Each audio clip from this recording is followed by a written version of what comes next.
Gusto ko pong talakayin sa atin yung mga bagay-bagay na napakaraming katanungan na dumarating sa atin, maraming katanungan sa buhay ng mga tao sa buong mundo, lalong-lalo na sa kapanahunan natin ngayon and these last days at saka sa mga nangyayari sa buhay natin ngayon, ay maraming nagtatanong sa atin na sinasabi nila, kalooban ba ng Diyos ang sakuna or kalamidad like this COVID-19? May nagtatanong na ito raw ay kalooban ng Diyos, kaya niya ginagawa ito kasi ito ay kanyang kalooban. Yung mga iba naman ay sinasabi nila, hindi kalooban ng Diyos ang sakuna or hindi kalooban ng Diyos ang kalamidad sa buong mundo or sa buhay ng tao. Kaya yun ay nagbibigay yun ng confusion sa pananampalataya ng maraming tao. At dahil dito, gusto ko pong makatulong sa atin through the Word of God na kailangan natin na makita talaga ang tunay na kalooban ng Diyos para sa atin. At yon ang aking tatalakayin. Hallelujah. Thank you sa lahat ng mga nakikinig hanggang matapos ang mensahe natin ito. Hallelujah. Praise God. God bless you in Jesus' name. Amen and amen. Praise God.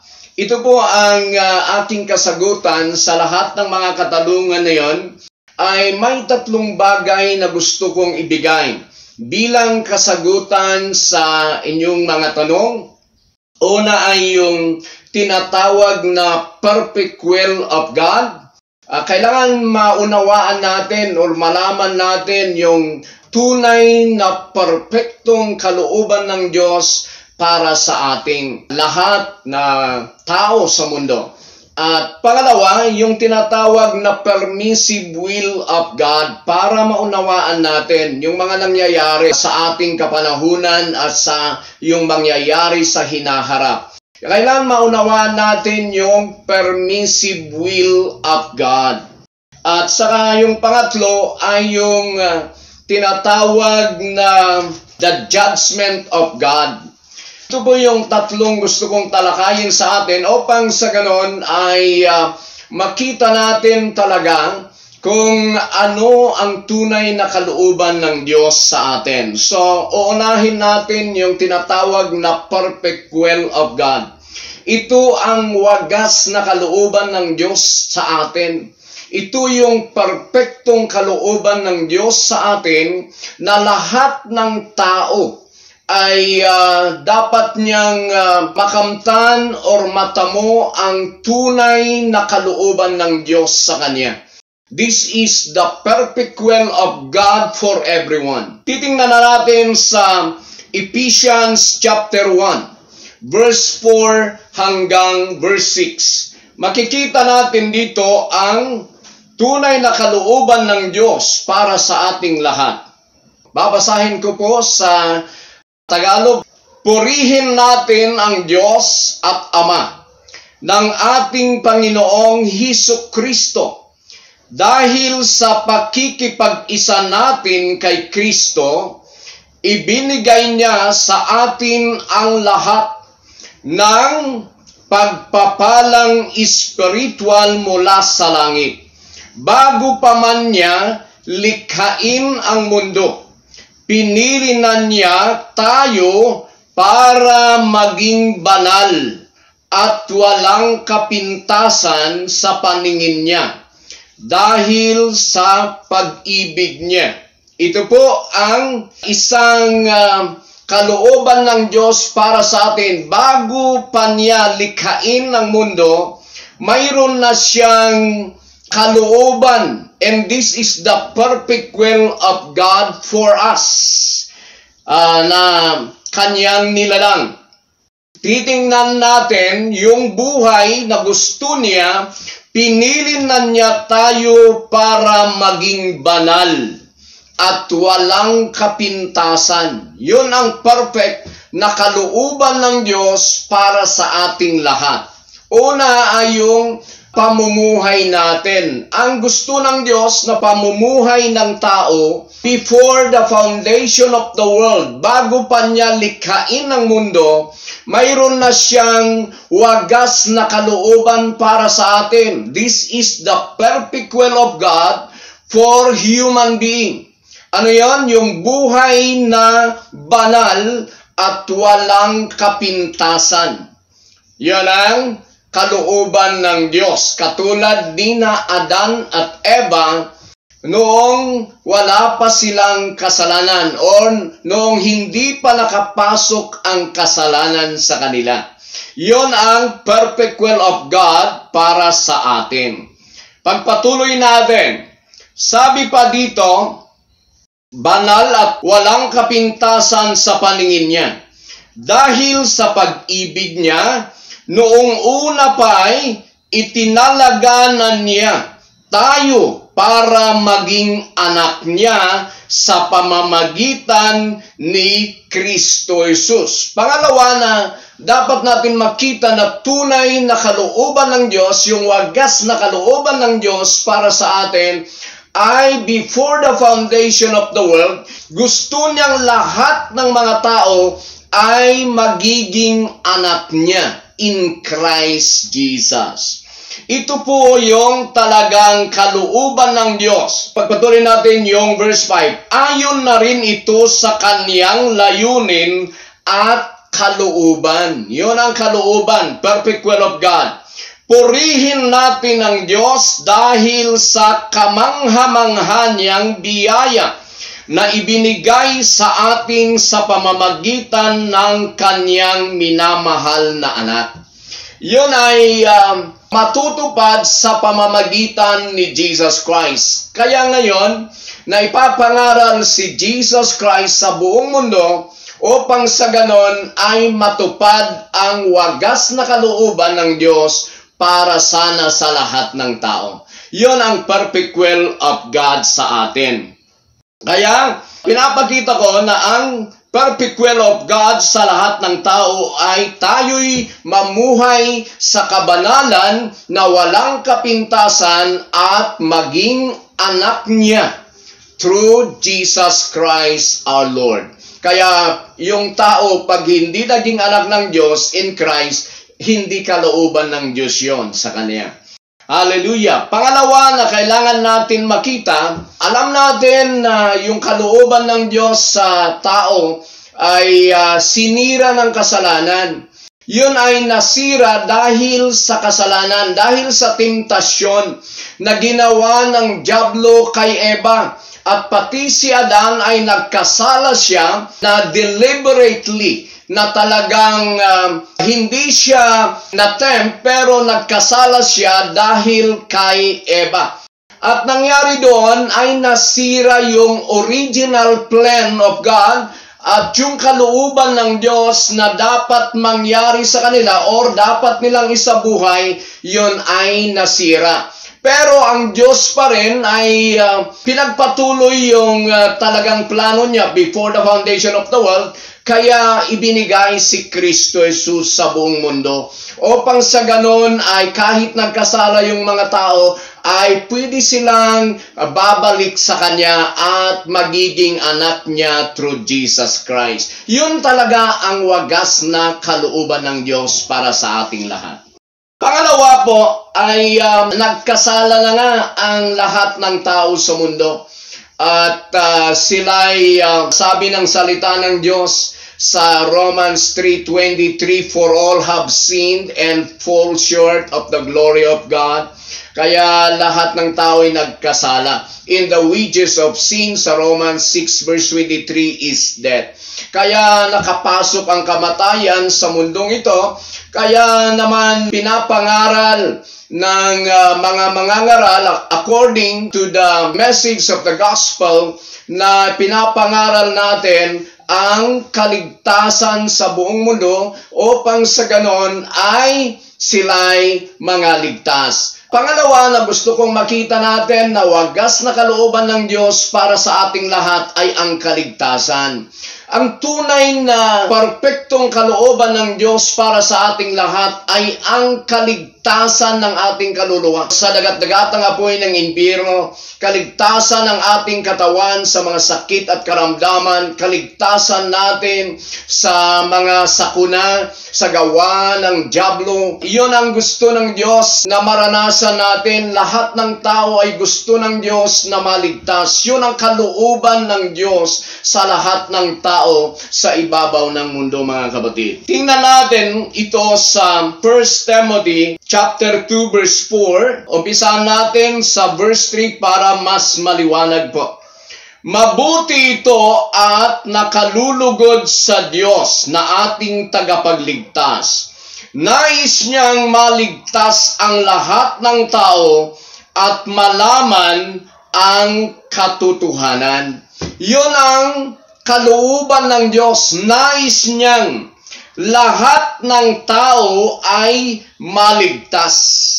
Mayroong yung mga nagsasabi na mayroong namang talagang ginawa ng Diyos na tao na itinalaga niya sa impyerno or sinadya niya na likhain ng isang tao bago pa man siya ipinanganak ay talagang nakatalaga na siya or sinadya na ng Diyos na yung taong yon ay para sa impyerno or hindi maligtas. Hindi po totoo yun. Nakikita natin sa banal na kasulatan na ang Diyos ay gusto niya na ang lahat ng tao'y maligtas. Yun ang perpektong kalooban ng Diyos sa lahat ng tao. Nakita natin yan sa banal na kasulatan. At pangalawang talata na babasahin natin sa banal na kasulatan ay sa 2 Peter chapter 3 verse 9. Babasahin ko po sa atin, hindi nagpapabaya ang Panginoon sa pagtupad sa pangako niya, gaya ng inaakala ng ilan. Ang totoo, binibigyan lang niya ng pagkakataon magsisi ang lahat sa mga kasalanan nila. Dahil ayaw niyang mapahamak ang sinuman.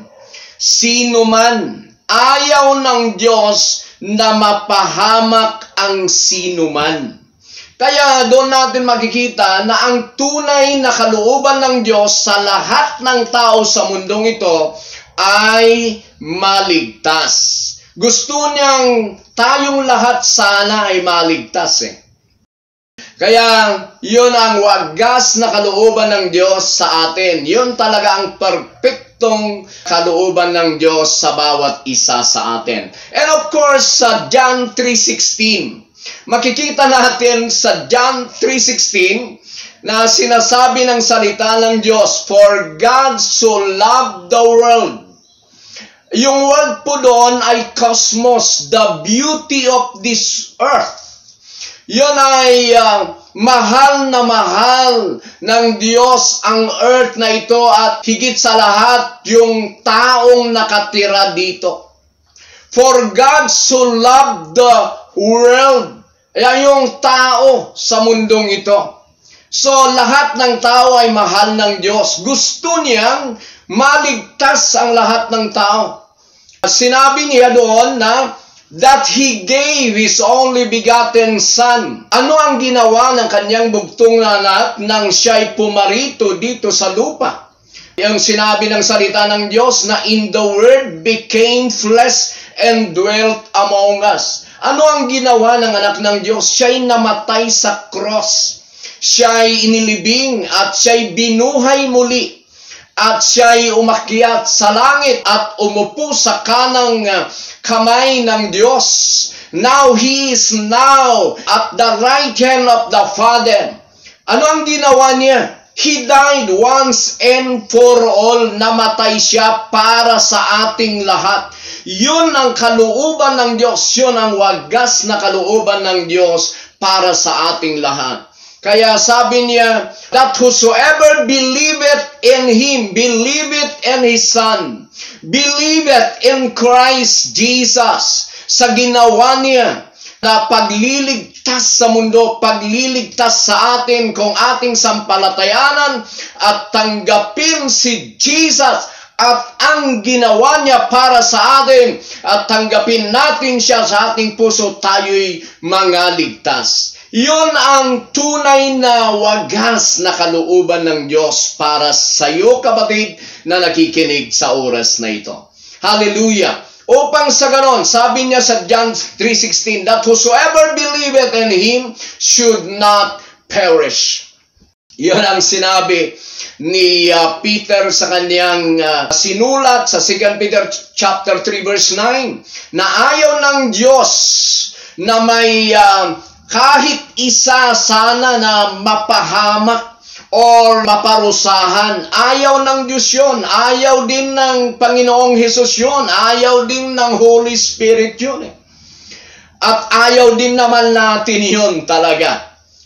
Ang gusto natin, tayo'y maligtas. Tayo ay magiging anak ng Diyos. Gusto ng tao yun. Pero ang problema ay yung paglinlang ng kasalanan sa mga tao, yun ang problema. Maraming sumusunod kay Satanas sa kasalanan, kaya hindi nila matatamo ang tunay na kalooban ng Diyos sa kanilang buhay. Yun ang problema. Pero sa oras na ito, lahat ng mga nagkikinig sa oras na ito, inaanyayahan namin kayo, inaanyayahan ko kayo na lumapit na sa Panginoon habang may panahon pa, mga kapatid sa buong mundo. Hallelujah!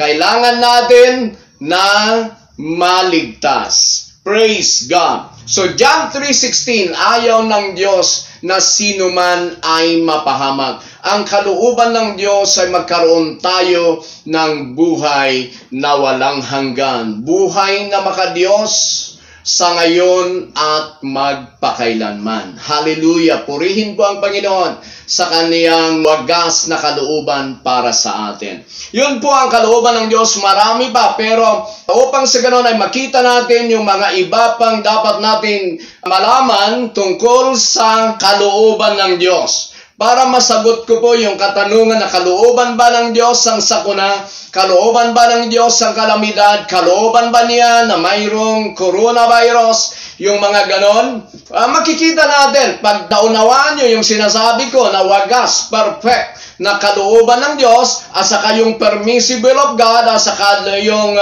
the judgment of God, alam kong masasagot na ang lahat ng iyong katanungan. Hallelujah! Tungkol po sa mga sakuna, kalamidad, o yung mga nangyayari sa buong mundo.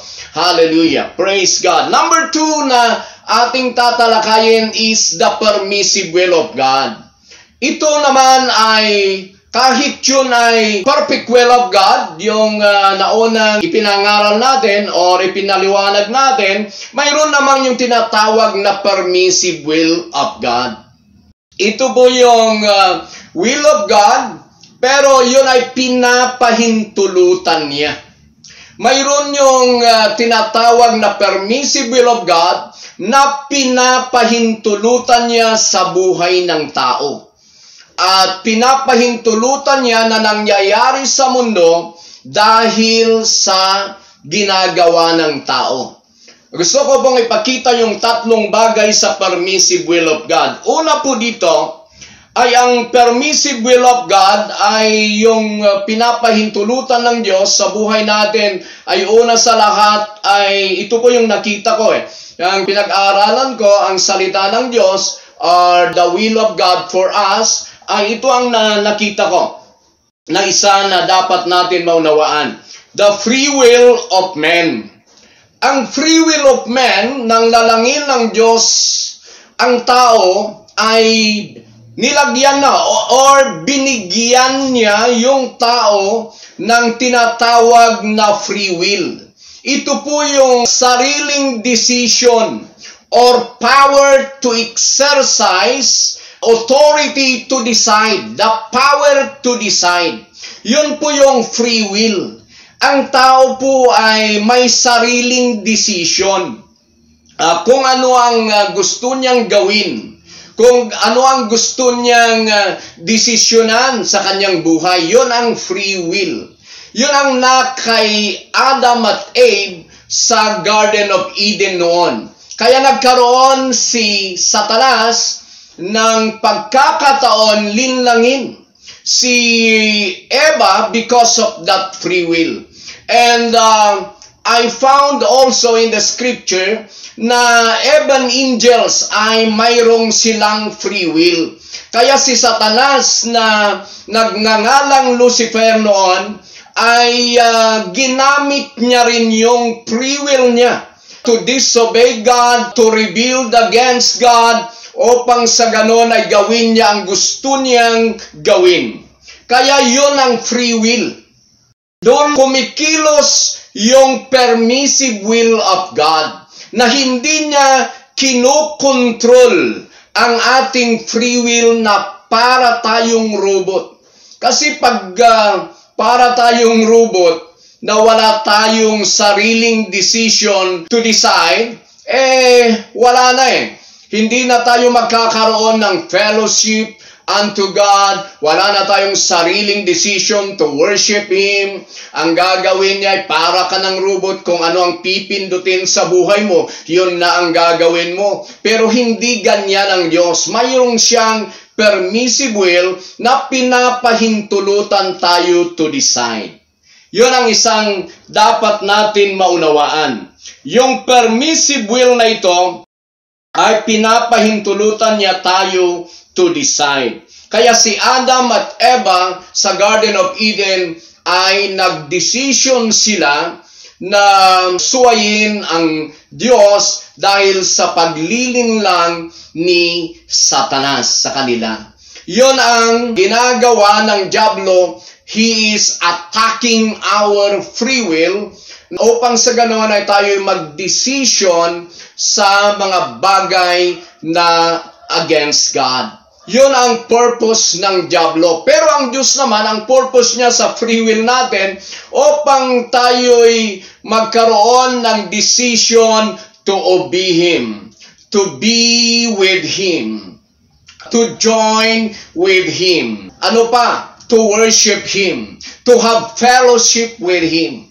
Yun ang naman ang nais ng Diyos na dahilan kung bakit niya tayo binigyan ng free will.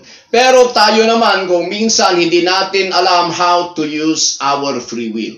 Yun ang problema. Kaya dito sa Deuteronomy chapter 30 verse 15, makikita din natin dito mayroon talagang free will na gusto ng Diyos na gamitin natin sa Kanyang kalooban.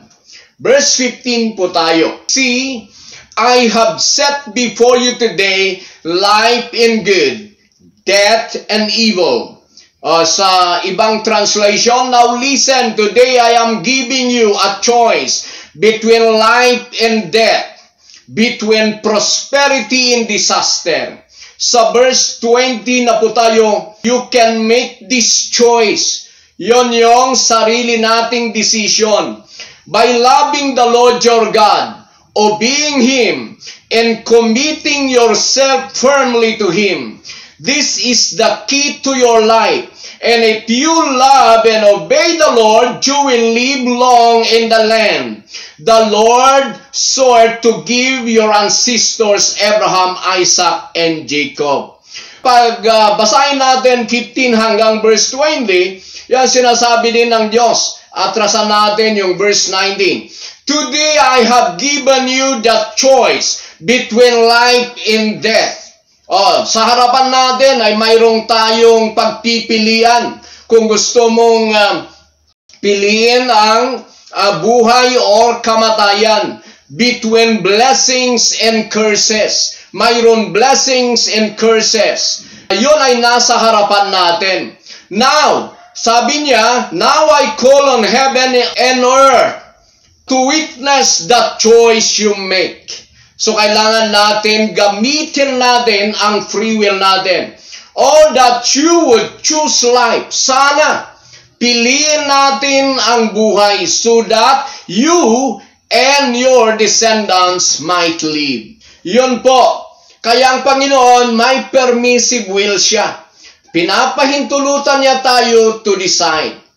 Kaya pag napakinggan na natin ang mensahe, decide now to believe in Jesus. Decide now to come to God, to come to Jesus through repentance, tumalikod na tayo sa makasanglibutang buhay nito at tanggapin natin si Jesus, ang biyaya ng Diyos na nasa Panginoong Hesus sa pamamagitan ng Espiritu Santo upang sa ganon ay tayo'y maligtas. Hallelujah! Yun ang kalooban ng Diyos. Ikaw ay mag-decide sa sarili mong decision.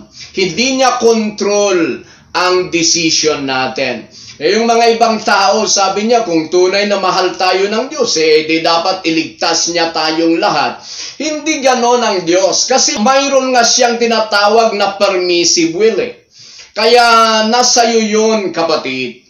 Kung gusto mo talaga na maligtas, you need to make a choice. Kailangan gamitin mo yung free will mo to believe. Kasi yung believing yun ay responsibility ng tao, yung believing.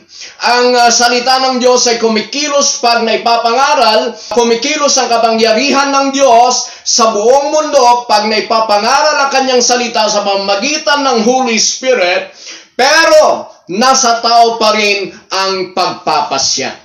You need to use that free will to choose God, choose Christ, choose life in Christ Jesus. Hallelujah! Ang isa po na ginagawa ng Diyos sa kaniyang free will, letter B po, ay yung trials and persecution of the believers. Kung minsan tayo naman, mga mananampalataya, tayo ay nagtatanong, sinasabi natin sa Diyos, bakit? Ako naman ay anak mo, ako naman ay pumupunta sa fellowship, ako naman ay sumasamba sa iyo, bakit nangyayari yung mga bagay na ito sa aking buhay? Yun naman ang sinasabi ng mga iba. Alam nyo, yung trials, persecution na dumarating sa buhay natin ay nasa permissive will of God yun.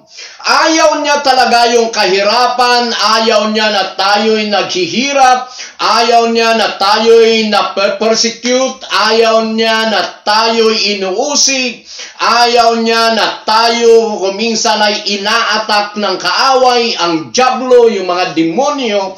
Ayaw niya yun. Hindi yun ang wagas na kalooban ng Diyos sa atin. Pero kailangan pahintulutan ng Diyos na yung trials na yun, temptation ay darating sa buhay natin. Upang sa ganon ay exercise natin ang kanyang karakter or ma-mold, ma-shape tayo sa kanyang larawan at wangis in the image of Him. Yun ang ibig kong sabihin. Because God created us in His image and likeness at sinira ng kasalanan yon sa buhay ng tao. Kaya in Christ Jesus, gusto ng Diyos na ibalik sa atin yung original na image and likeness natin na kawangis niya. At yun ay natanggap natin kay Kristo, pero hindi pa yun wagas or hindi pa yun lubos na nangyayari sa buhay natin or hindi natin tunay na inaisa sa buhay yun, sa buhay natin. Kaya kailangan tayo na dadaan sa pagsubok, dadaan sa mga persecution o kuminsan kahirapan upang sa ganon ay i-develop natin yung character of God, yung buhay ng Diyos na nasa atin. Katulad sa Deuteronomy chapter 8 verse 1 to 3. Ganito ang nakasulat. Be careful to obey all the commands I am giving you today. Then you will live and multiply, and you will enter and occupy the land the Lord swore to give your ancestors. Verse 2. Remember how the Lord, ang sinabi ng salita ng Diyos, the Lord your God lead you. Hindi si Satanas ito. The Lord lead you through the wilderness. Yung wilderness of life, yun ang trials. Yun ang persecution.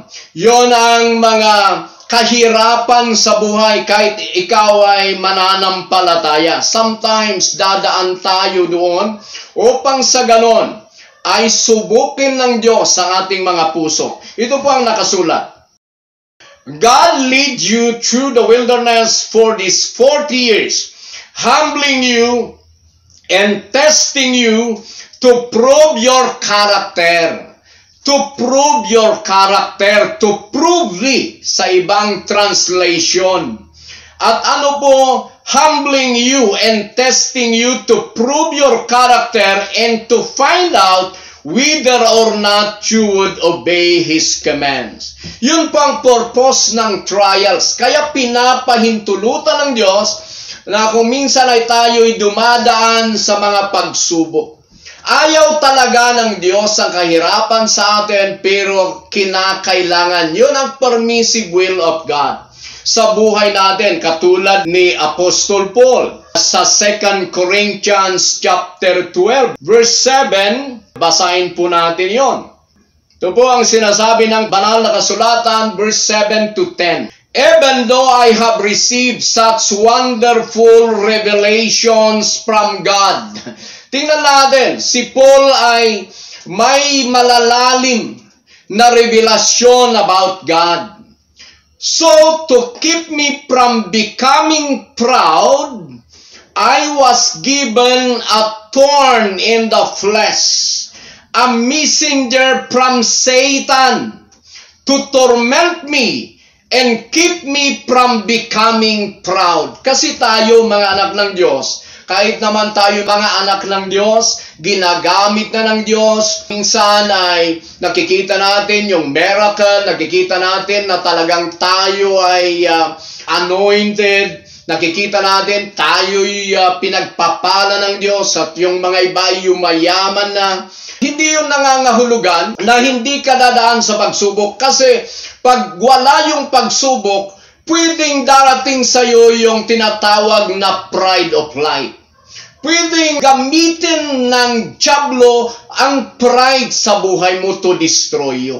Kaya yon ang sinasabi naman ni Apostol Paul dito, upang sa ganon ay ako'y hindi maging proud. Yun ang sabi niya. 3 different times I begged the Lord to take it away. Gusto ni Apostle Paul na alisin sana ng Diyos yung thorn in the flesh sa kanyang buhay. Pero ito ang sagot ng Diyos sa kanya. It's time, he said. Pag siya ay nanalangin sa Diyos, ito naman ang sagot ng Diyos. My grace is all you need. Or my grace is sufficient for you. My power works best and weakness. So now I am glad to boast about my weaknesses, so that the power of Christ can work through me. Ang sinabi naman ng Diyos sa kanya, my grace is sufficient for you. Kaya pag tayo'y dumadaan sa mga pagsubok, mga kapighatian sa buhay, sa mga pangangailangan, mga persecution sa buhay, kailangan natin alalahanin His grace in Christ, the free gift of God, the life that He has given us in Christ Jesus is more than enough. Yon ang kailangan natin isabuhay. Yung kapangyarihan ng buhay ni Kristo na ating natanggap by His free gift. Kasi yung grace na tinatawag sa Biblia ay free gift of God. Yun ay free gift, kaya tinawag na grace. Kasi hindi mo pinagpaguran, hindi mo binili, hindi ibinigay ng Diyos yon sa'yo dahil ikaw ay mabuting tao. Kasi sabi ng salita ng Diyos, while we were yet sinners, Christ died for us.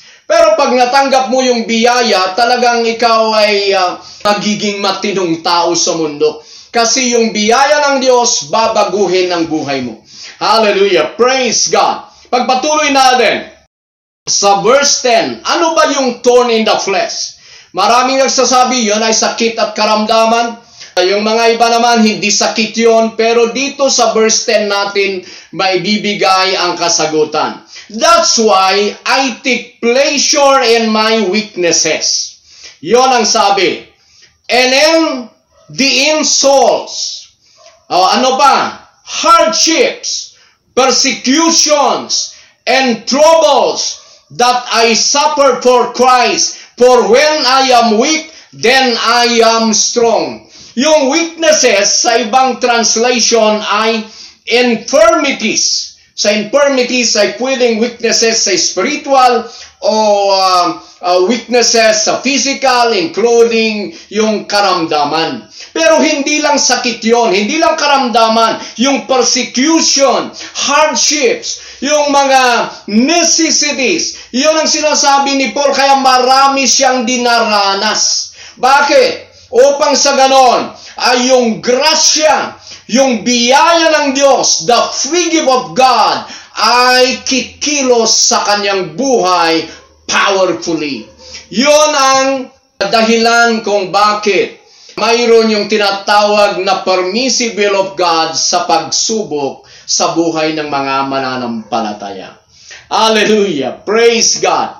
Number 3 sa permissive will of God ay yung tinatawag na permissive will of God sa buhay ng mga unbeliever at kahit naman sa mga believer kung minsan yung decision nila ay kahit nakikita na ng Diyos na sila'y patungo na sa kamatayan o sa kapahamakan, ay wala siyang magagawa. Hindi niya pwedeng gamitin ang kanyang kapangyarihan upang sa ganon ay i-control yung free will ng taong iyon. Kahit siya'y pupunta na sa kamatayan o sa kapahamakan. Yun ay nakikita natin sa 2 Thessalonians chapter 2, verse 10 to 12 po tayo. Ito po ang sabi, pagdating ni Antichrist, or sa ngayon, kumikilos na si Antichrist sa buong mundo. Pero huwag tayong matakot kay Antichrist kasi nasa atin yung tunay na Kristo. Pag ikaw ay tunay na mananampalataya, yung tunay na Kristo ay mas makapangyarihan sa lahat ng mga antikristo sa buong mundo. Hallelujah! Sa verse 10 po tayo, He will use every kind. Yung gagawin ng antikristo, evil deception, to fool those on their way to destruction. Because they refuse to love and accept the truth that would save them. Ang dahilan na sila'y pinapahintulutan ng Diyos na papunta na sa distraction. Bakit pinapahintulutan ng Diyos ang mga yon? Dahil ayaw nilang tanggapin ng katotohanan na makapagliligtas sana sa kanila. So mayroong mga tao talaga na kahit napapakinggan nila ang katotohanan, they refuse to accept the truth. Yun ay mayroon pa rin yung permissive will of God. Kaya huwag nating sabihin na kasalanan ng Diyos yung mga nangyayari sa buhay ng mga tao kung talagang makapangyarihan ng Diyos. Bakit hindi niya iligtas ang lahat ng tao? Yun ang sinasabi natin, ayaw ng Diyos yun. Hindi niya yun kalooban sa buhay ng tao. Pero yun ang pinili nila. Ayaw nilang tanggapin yung katotohanan, si Jesus Christ na totoong Kristo na makapagliligtas sana sa kanila. Sa verse 11, so God will cause them to be greatly deceived. Makikita natin yan. Ang Diyos ay pahihintulutan niya sila na sila'y malinlang ni Satanas because of their decision to refuse to accept and to love the truth. Yun pang problema sa mga tao Kaya kung minsan, kahit kasalanan nila, sinasabi nila kasalanan pa rin ng Diyos. Lahat na lang ng bagay kasalanan ng Diyos. Hindi natin nakita na mayroong tayong free will na dapat nating gamitin para sa kalooban ng Diyos sa atin. Kaya mga kapatid, maraming bagay na nangyayari dito sa mundo pero yun ay nasa permissive will of God. Katulad ng ating presidente dito sa Pilipinas. Ayaw niya na ang isa sanang Pilipino ay mapahamak sa coronavirus. Pero ano ang ginagawa ng mga tao? Ayaw nilang sumunod sa mga ordinansa o sa mga sinabi ng ating presidente. Katulad ng magigagawa ng iba, wala nang mga makain yung mga iba nating mga kababayan, mga Pilipino, Luzon, Visayas at Mindanao, marami ng mga walang naibigay na relief sa kanila. Yung nakatanggap pa ng mga 3,000, 5,000 ay isinusugal. Tingnan nyo yung mga tao na nasa sabungan. Yun ang ginagawa pa rin ng mga tao. Yun ang problema sa buong mundo. Kaya hindi kasalanan ng Diyos kung bakit mayroong yung naipapahintulot na kapahamakan sa buhay ng mga tao. Pero sa mga mananampalataya sa Panginoong Hesus, tayo'y magpakatatag. Tayo po ay sumunod sa buhay ni Kristo na ating tinanggap sa pamamagitan ng biyaya ng Diyos sa tulong ng Espiritu Santo. Hallelujah! Kailangan natin maunawaan ang lahat ng ito. At panghuli po na ating tatalakayin ay the judgment of God. Ito po yung talagang ayaw ng Diyos. Yung judgment of God, nung kaparusahan. Ayaw ng Diyos na parusahan ang sinumang tao. Ayaw na nga niyang mapahamak ang sinumang tao. Pero napipilitan ng Diyos gawin yon because He is the righteous judge. Makikita naman natin yon sa kapanahunan ni Noah. Ayaw sana ng Diyos na lipulin ng mga tao sa buong mundo. Pero dahil sa kanilang mga kasamaan, kasalanan, talagang napipilitan ng Diyos. Sabi niya, ako'y nagsisisi kung bakit ko sila ginawa. Ibig sabihin nun, ay hindi talaga kagustuhan ng Diyos na ang tao'y maging masama. Hindi talaga kagustuhan ng Diyos na parusahan ng sinumang tao. Pero because He's a righteous judge, hindi naman niya pwedeng sabihin na dahil mahal niya tayo ay hindi na niya gagampanan ang pagkahukom niya na makatarungang huwis or hukom. Kailangan niyang gampanan yon because that is His nature. He is a righteous judge. Makita po natin yan sa 2 Timothy chapter 4 verse 8. Kaya mga kapatid, ngayon ay kailangan po natin na manumbalik na sa Panginoon. Hallelujah! Makikita natin yan sa 2 Timothy chapter 4 verse 8. Babasahin natin sa English po mga kapatid. Henceforth, there is laid up for me the crown of righteousness. Yan pa sinasabi ni Paul. Yun ang ibibigay ng Diyos sa kanya na righteous judge. Kasi siya ay sumunod sa Panginoon. Sinabi niya, I have finished my course. I have fought the good fight. Yun ang sabi niya, I have keep the faith. Yun ang sinabi ni Paul, kaya talagang ine-expect niya yung crown of righteousness. At sabi niya, which the Lord the righteous judge. Yun po, ang Diyos ay righteous judge. At sabi niya, will award me on that day. And not only to me, but also to all who have loved His appearing. Doon natin makikita na ang Diyos ay righteous judge. Kahit ayaw niya, katulad ng government natin, hindi naman talaga kalooban ng government natin na yung mga tao ay mapaparusahan. Hindi naman nila kalooban yon. Pero sa pilitan, nagagawin nila yon sa mga taong pasaway. Yun ang problema eh. Kaya ang Diyos na righteous judge natin, mayroon yung sinasabing God's wrath sa banal na kasulatan. Yung God's wrath na yon ay yun ngang ginamit ng Diyos or ginawa ng Diyos sa time of Noah, sa time ni Lot sa Sodoma at Gomorrah. Yun ang ginamit niya sa kapanahunan ng mga Israel doon sa Ehipto. Yun ay judgment of God because He is a righteous judge. Ano ba yung mga pinaparusahan ng Diyos? Ang pinaparusahan ng Diyos, yung mga kasalanan, kasamaan ng tao. Parang ganito kasi yun eh. Parang cup, mayroong tayong cup na nilalagyan ng kasalanan. Pag napuno na yung cup, kailangan ibuhos na yun. Yun ang ibig sabihin ng judgment. Lahat kasi ng kasalanan natin or kasalanan ng tao sa buong mundo, mayroong penalty, lahat ng kasalanan. Ang pag-asa lang natin upang hindi tayo ma-penalty ay si Jesus.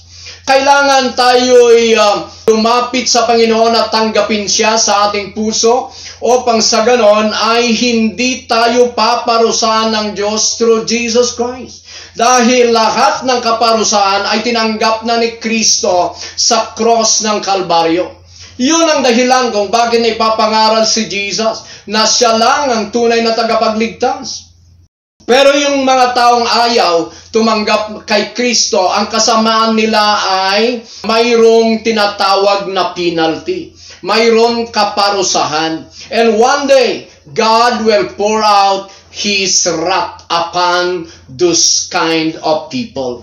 Yun ang gagawin ng Diyos, wrath of God. Mayroon yun sa Romans chapter 1 verse 18, Romans chapter 2 verse 5, at Colossians chapter 3 verse 6. Makikita natin yun, na dahil sa kasamaan ng mga tao ay ibinuhos ng Diyos His wrath. Noon pa sa kapanahunan ni Noah, may grace na doon eh. Noah found grace in the sight of the Lord. Pero pinarusahan ng Diyos ang mga taong masasama sa panahong yun.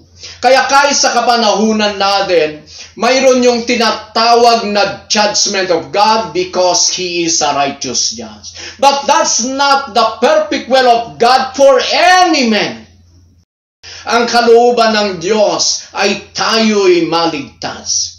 Pero yun ay gagawin ng Diyos because He's a righteous judge. Kahit kung sana, kung baga sa atin dito sa lupa, yung taong napakabait na tao, pero dahil may tinatawag na law na itinatag niya, kailangan niyang tuparin yun. Kahit ayaw niya sanang parusahan yung taong yon kasi mabait siya, pero because of the law, kailangan niyang i-implement ang law. Ganon din sa atin sa Panginoong Diyos. Kaya napipilitan ng Diyos na gawin yon kahit ayaw niya. Si Jesus kahit umiiyak siya, na ayaw niya sana ang isang tao ay pupunta sa impyerno or mapaparusahan. Umiiyak nga si Jesus sa Jerusalem. Iniyakan ni Jesus yung Jerusalem. Sabi niya, "Oh Jerusalem, Jerusalem." Yun ang sabi ni Jesus.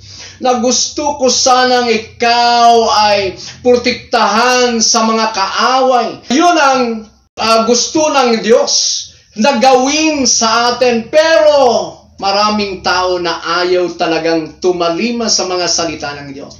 Yun ang problema. Kaya ang Diyos bilang a righteous judge, ibubuhos niya ang punishment.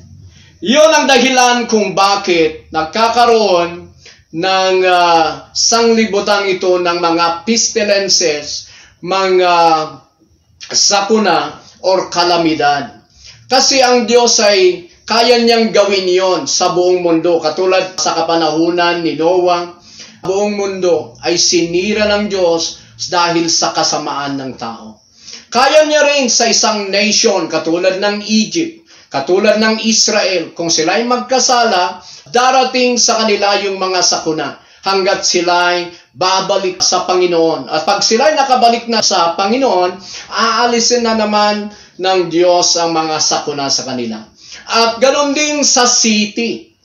Tulad ng Sodom at Gomorrah, that is a city. Kaya sa kapanahunan natin, kung lahat sana ng tao sa buong mundo ay tunay na magsisi, tunay na magpakumbaba sa Diyos, aalisin ng Diyos ang sakuna. Pero hindi natin makikita yan sa mga tao. Kasi may dyablo na sinusunod yung mga ibang tao. Pero ang pag-asa natin, individual, family, or city, or province, or nation, pag ang isang tao ay magsisi sa kanyang kasalanan at tanggapin si Jesus, makaiiwas siya sa kaparusahan sa judgment of God. Yung family na yon, pag nananalangin sila, silang lahat ay magsisi sa kanilang mga kasalanan at tanggapin si Jesus, maalis sa kanila yung mga kalamidad o mga sakuna na kabayaran ng kasalanan. At ganoon din sa city or province, dito sa Baguio City o sa La Trinidad o saan mang syudad, ay tayong lahat ay magsisi, yung mga government officials, tayong mga pastor, lahat ng mga nasa syudad na yon ay magsisi at tanggapin si Kristo. Ililigtas tayo ng Panginoon sa sakuna. At kahit sa nation po, sa Pilipinas, pagsamaan natin ang ating presidente, tayo'y mag-ayuno at magsisi, lahat sana ng Pilipino ay magsisi sa kanilang mga kasalanan, aalisin ng Diyos ang sumpa sa bayan natin. Ganon din sa ibang nation, ganon din sa ibang city sa buong mundo. Pag ang tao ay lulapit sa Diyos, doon lang natin may iwasan ang judgment of God. Kaya ganon po ang nangyayari.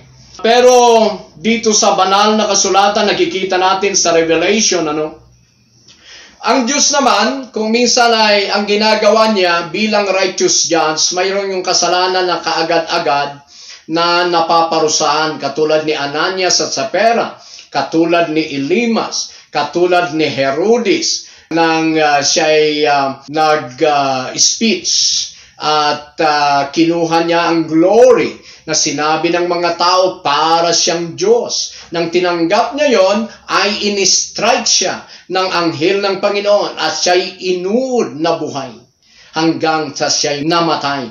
Bakit? Ang isa pong ginawa ni Herodes ay pinersecute ng sobra yung mga alagad ng Panginoon at pinapatay si Santiago. Pinaputulan po si Apostol Santiago. Yung ginawa niya. Kaya may grace na doon. At ganun din sa Revelation chapter 2, 21 at sa 22, si Jezebel na sinasabi niya sa kanyang sarili na siya'y prophet. Pero ang ginagawa niya ay ganito. Panghuli nating basahin ito sa Revelation chapter 2, verse 21 at 20. Umpisan natin sa verse 20. But I have this complaint against you. You are permitting that woman, that Jezebel, who calls herself a prophet, to lead my servants astray. She teaches them to commit sexual sin, sexual immorality, or adultery, and to eat food offered to idols. I give her time to repent, but she does not want to turn away from her immorality. Verse 22, therefore I will throw her on a bed of suffering, and those who commit adultery with her will suffer greatly unless they repent and turn away from her deeds. Verse 23, I will strike her children dead. Then all the churches will know that I am the one who searches out the thoughts and intentions of every person. And I will give to each of you whatever you deserve. Yun po ay after the cross na yun. Revelation na yun eh. Sinasabi naman ng mga kasama kong nagtuturo ng Gospel of Grace, sinasabi nila, wala, hindi nagagawa ng Diyos ng ganyan sa ngayon kasi we are nasa grace period pa tayo. Sila naman ay nasa grace period eh. Pero bakit yon? Si Jesus naman ang nagsabi doon. Kaya sa oras na ito, o sa kapanahunan natin, mayroon pa rin tinatawag na judgment of God. Kahit may grace, kasi tayo lang kasi ay makatatanggap ng grace kung tayo'y lumapit sa Panginoong Hesus at tatanggapin siya sa ating puso at tayo'y magkaroon ng personal relationship sa Kanya. Ma-experience natin ang spiritual birth, born again experience, matanggap natin ang Spirit of grace. Doon kikilos talaga ang biyaya ng Diyos sa buhay natin. Yun ang perfect will of God sa atin. Kaya ayaw niya sanang parusahan ng mga tao, pero He's a righteous judge. Sabi ng isang gustong makidebate o nakidebate siya sa atin sa cellphone. Sabi niya ang Diyos ba ay papatay? Iba-violate ba ng Diyos ang kanyang salita na do not kill? Yung sabi niya, kaya hindi daw siya papatay. Kahit nakikita ng taong yun ang mga verses sa Bible, i-deny niya na marami talagang mga bagay na ang Diyos mismo ang nagbigay sa mga tao ng mga kaparusahan. Nag-implement ng kaparusahan. Hindi naman si Satanas ang nag-implement sa kapanahunan ni Noah. Sa Sodoma at Gomorrah. Kay Herodes, hindi naman si Satanas yun. Kay Ananias, hindi naman si Satanas. Si Satanas ang gumamit kay Ananias to lie against the Holy Ghost. Pero siya namatay because the power of the Holy Ghost. Yun naman si Elimas, ganun din. The hands of the Lord will strike you. Yun naman sabi ni Paul. Pero hindi ko sinasabi na ang Diyos natin ay hindi punong-puno ng grasya. Hindi ko sinasabing siya ay magaliting Diyos. Hindi ko sinasabing siya ay masamang Diyos. Ang Diyos ay punong-puno ng pag-ibig. Punong-puno ng awa. Siya ay napakabait na Diyos. Ang kalooban niya ay gusto niyang iligtas lahat ng tao sa kapahamakan. Yun ang kabaitan ng Diyos, pero wala rin siyang magagawa. Kung ang mga tao, in spite of warnings na ginagawa ng Diyos, katulad ni Jezebel na yon, nagbinigyan ng Diyos ng timetable to repent, pero hindi siya nagsisi. Kaya pinataw ng Diyos ang kaparusahan sa kanya. Ganon po ang pagka-Diyos ng Diyos. Talagang kailangan gagawin din ng Diyos yung mga judgment kasi He is righteous judge. Diba salita din ng Diyos na He is a righteous judge? At sabi niya rin kay Adam at Eve, pag sila'y kakain ng bunga ng kahoy sa Garden of Eden, they will surely die. Anong ginawa ng Diyos after the sin? Yung after the committed sin in the Garden of Eden, ang Diyos naman ang nagsabi na ang curse ay papa sa inyo dahil sa inyong mga ginawa. Ayaw ng Diyos yun. Pero hindi naman niya pwedeng sabihin na hindi ko gagawin ang aking sinabi. Ay yung kanyang sinabi, dapat niya tuparin yun para sa atin. Kaya mga kapatid sa buong mundo na nakikinig sa oras na ito, yun po ang kalooban ng Diyos. Kaya ayaw talaga ng Diyos ang mga sakuna. This is not the perfect will of God for any man. Kaya tayo po ay manumbalik na sana sa Panginoon. Dapat tayo'y magsisi na sa ating makasalanan. Yung pagsisisi po, yung repentance po ay metanoio sa Greek. Yun po ay pagbabago ng decision or direction of life. Hindi po yon renewing of the mind. Hindi ang pagbabago na renewing of the mind. Hindi po yon. Ang repentance, pag nakita mo na mali pala yung pinupuntahan, pinatutunguhan ng buhay mo, mali pala ang mundo na ginagalawan mo, you need to decide now na ayawan mo na yung kasamaan na yon at tanggapin na si Jesus. Ikaw na'y mamuhay sa wagas na kalooban ng Diyos na may kabanalan, walang kapintasan, at ikaw ay magiging anak ng Diyos. Ikaw ay magtamo ng kaligtasan. Yon ang kalooban ng Diyos sa iyo. Sa ating individual, sa ating pamilya, sa ating pong syudad, probensya, sa nation po natin. Kaya tayo'y manalangin ng mga tao sana'y mabuksan sa katotohanan about the perfect will of God.